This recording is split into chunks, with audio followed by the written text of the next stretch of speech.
क्या भारत को पाकिस्तान के साथ बातचीत फिर से शुरू करनी चाहिए? मणिशंकर अय्यर, पूर्व संसद सदस्य, तारा काथा, राष्ट्रीय सुरक्षा परिषद सचिवालय NSCS की पूर्व निदेशक। भारत और पाकिस्तान ने 2016 के बाद से किसी भी बातचीत में भाग नहीं लिया है, जब पठानकोट और उसके बाद उरी में हुए आतंकवादी हमलों के बाद बातचीत टूट गई थी। पिछले 12 वर्षों में पहलगाम 2025 और पुलवामा 2019 में बड़े हमले देखे गए हैं और इसके अलावा कई छोटे आतंकवादी हमले भी हुए हैं। इस महीने की शुरुआत में गांधीवादी OP शाह के नेतृत्व में प्रख्यात नागरिकों के एक समूह ने भारत और पाकिस्तान के नेताओं को एक संयुक्त अपील का मसौदा तैयार किया, जिसमें उनसे बातचीत में शामिल होने का आग्रह किया गया। इससे इस बात पर सार्वजनिक बहस शुरू हो गई है कि क्या भारत को पाकिस्तान के साथ बातचीत फिर से शुरू करनी चाहिए। मणिशंकर अय्यर, जो इस पत्र के हस्ताक्षरकर्ताओं में से एक थे, और तारा काथा कलोल भट्टाचार्य द्वारा संचालित एक बातचीत में इस प्रश्न पर चर्चा कर रहे हैं। संपादित अंश। प्रश्न: क्या भारत और पाकिस्तान को इस समय बातचीत फिर से शुरू करनी चाहिए, विशेष रूप से तब जब उन्होंने एक दशक से सरकारी स्तर पर एक दूसरे से बात नहीं की है? मणिशंकर अय्यर: ये ठीक उसी कारण से है क्योंकि हमने पिछले 12 वर्षों के अधिकांश समय में एक दूसरे से बात नहीं की है कि यह बिल्कुल आवश्यक है कि हम जल्द से जल्द बातचीत फिर से शुरू करें। और जहां तक समय का सवाल है, मेरा अपना मानना है कि कोई भी समय किसी भी अन्य समय जितना ही अच्छा है, और वे सभी समय जब हम बात नहीं करते हैं, हम दोनों के लिए बुरे होते हैं। इसलिए मैं सरकारों से एक दूसरे से बात करने का आग्रह करूंगा, और जब तक वे ऐसा नहीं करते, मुझे लगता है कि हमारी सीमा के दोनों ओर के सद्भावना वाले लोगों को एक दूसरे के संपर्क में रहना चाहिए। मैं पाकिस्तान और पाकिस्तानियों के लगभग 40 वर्षों के अनुभव वाले व्यक्ति के रूप में बोल रहा हूँ। मैं कई अलग अलग पाकिस्तानी शासनों से गुजरा हूँ और मुझे ऐसा नहीं लगता कि इससे कोई फर्क पड़ता है कि पाकिस्तान में सत्ता में कौन है। जब हम उनके साथ जुड़ते हैं तो हम पाकिस्तान के साथ जुड़ते हैं, न कि किसी विशेष व्यक्ति के साथ। तारा काथा: आदर्श रूप से दोनों देशों को एक दूसरे से बात करनी चाहिए क्योंकि वे परमाणु शक्तियां हैं। ये खतरनाक समय है, विशेष रूप से तब जब पिछले साल शत्रुता का एक सक्रिय चरण था। लेकिन मेरी समस्या ये है कि वर्तमान नेतृत्व मूल रूप से फील्ड मार्शल असीम मुनीर का है। आइए हम शहबाज शरीफ पाकिस्तान के प्रधानमंत्री को भूल जाएं, क्योंकि मैं उनका जितना सम्मान करती हूँ, मुझे यकीन है कि वे अपने आप में एक अच्छे और कुशल राजनेता हैं। लेकिन मिस्टर मुनीर सत्ता में हैं और वे अपने से पहले के जनरल परवेज मुशर्रफ से भी अधिक शक्तिशाली हैं। उनके पास पूर्ण शक्ति है, उनके और उनके ISI इंटर सर्विसेज इंटेलिजेंस प्रमुख जैसे कुछ कोर कमांडरों के पास। ये समझना बहुत महत्वपूर्ण है कि फील्ड मार्शल मुनीर का उदय बहुत व्यवस्थित तरीके से तब शुरू हुआ जब उन्होंने पहलगाम में आतंकवादी हमला किया। मैं ऑपरेशन सिंदूर के बाद नहीं कहूंगी, मैं इसे पहलगाम हमले के बाद कहूंगी। मैं मिस्टर अय्यर से सहमत हूँ कि इससे कोई फर्क नहीं पड़ता कि आप किससे बात करते हैं, बशर्ते वो व्यक्ति शांति में रुचि रखता हो। लेकिन सवाल यह है कि फील्ड मार्शल मुनीर का शांति में क्या हित स्टेक है। उस स्थिति में उन्हें एक नागरिक प्रधानमंत्री के लिए पद छोड़ना पड़ेगा।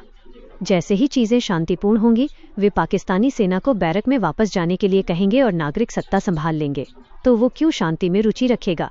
यह एक व्यवस्थागत सिस्टेमिक मुद्दा है। मैं ये नहीं कह रही हूँ कि सेना से कभी बात नहीं की जा सकती, लेकिन यह विशेष व्यक्ति नहीं करेगा।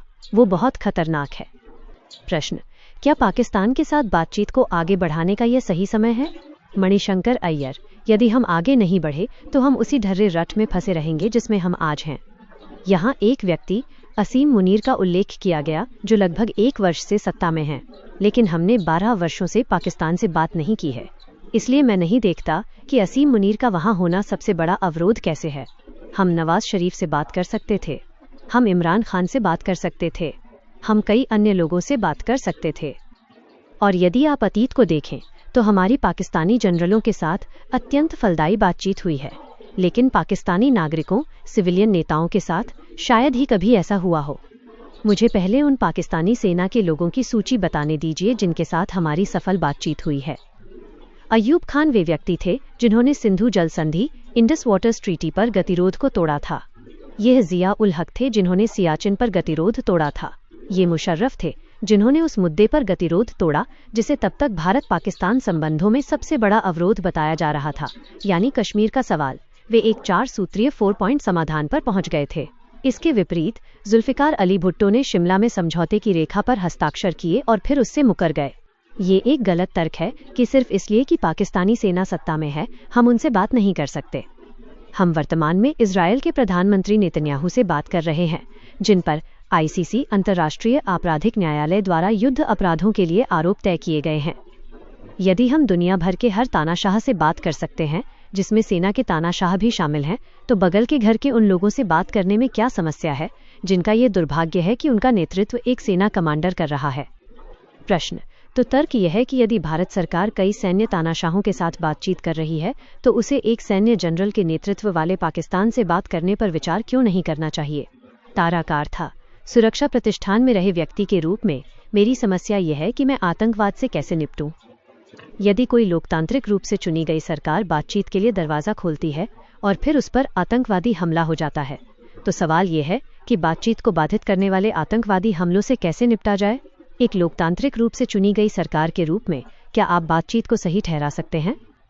ये एक ऐसा बिंदु है जो नवाज शरीफ द्वारा भी पूछा गया था, जिन्होंने कहा था कि हर बार जब बातचीत का प्रयास किया जाता है तो एक आतंकवादी हमला हो जाता है। हालांकि मैं इस बात से सहमत हूं कि कुछ सैन्य जनरलों ने उल्लेखनीय समझदारी दिखाई है। हाल के अतीत में जब एक ब्रह्मोस मिसाइल गलती से पाकिस्तान पर चल गई थी तो पाकिस्तान सेना ने इसे अच्छी तरह से संभाला। जबकि नागरिक नेताओं ने विरोध किया, पाकिस्तान सेना ने इसे सहजता से लिया और शांत रही। इस समय मैं इस प्रस्ताव के समय टाइमिंग को लेकर चिंतित हूं, क्योंकि मिस्टर मुनीर सत्ता में हैं। दूसरा मुद्दा ये है कि पाकिस्तान में अराजकता केओस है, क्योंकि देश के विभिन्न हिस्सों से दैनिक घटनाओं की खबरें आ रही हैं। यह अराजकता में है, इसलिए अभी वो बात करना चाहता है। उसके पास बात करने के हर प्रोत्साहन, इंसेंटिव हो सकते हैं। मैं क्यों बात करूं?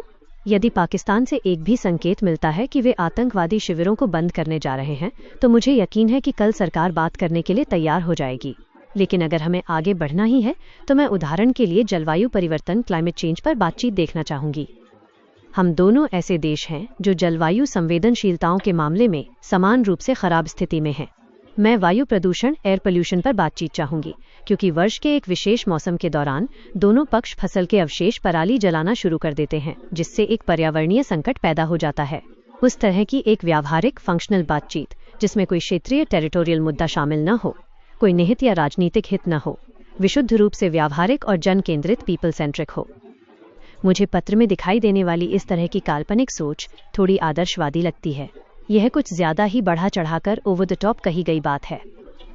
प्रश्न: क्या वर्तमान भारतीय सरकार के पास पाकिस्तानी प्रतिष्ठान से बात करने का राजनीतिक बैंडविड्थ, इच्छा शक्ति और क्षमता है? मणिशंकर अय्यर: उनसे बात करने का मतलब उनके सामने अपने घुटने टेकना नहीं है। यदि आपके पास उनके खिलाफ सर्जिकल स्ट्राइक करने का साहस है, तो आपके पास एक मेज के आर पार बैठकर उनसे बात करने का साहस क्यों नहीं है? ये मेरा सीधा सा बिंदु है, और यदि आप ऐसा नहीं करेंगे, जैसा कि मैं भारत सरकार से कह रहा हूं, तो हम करेंगे। हमारे पास जूम है, लेकिन मैं पाकिस्तान में अपने अनगिनत दोस्तों से बात करने जा रहा हूं। पाकिस्तान में मेरे दोस्तों की संख्या भारत में मेरे दुश्मनों की संख्या से अधिक है, और वो काफी बड़ी संख्या है। ताराकार था। प्रधानमंत्री नरेंद्र मोदी से पहले हमारे पास अटल बिहारी वाजपेयी जैसे व्यक्ति थे, जिन्होंने अपने करियर को दांव पर लगा दिया और लाहौर गए। प्रधानमंत्री मोदी ने 2015 में प्रयास किया और नवाज शरीफ से मिलने गए तथा जैतून की शाखा शांति का हाथ बढ़ाई। लेकिन इन सब की एक राजनीतिक कीमत होती है। सवाल ये है कि हम उनसे क्या मांगेंगे।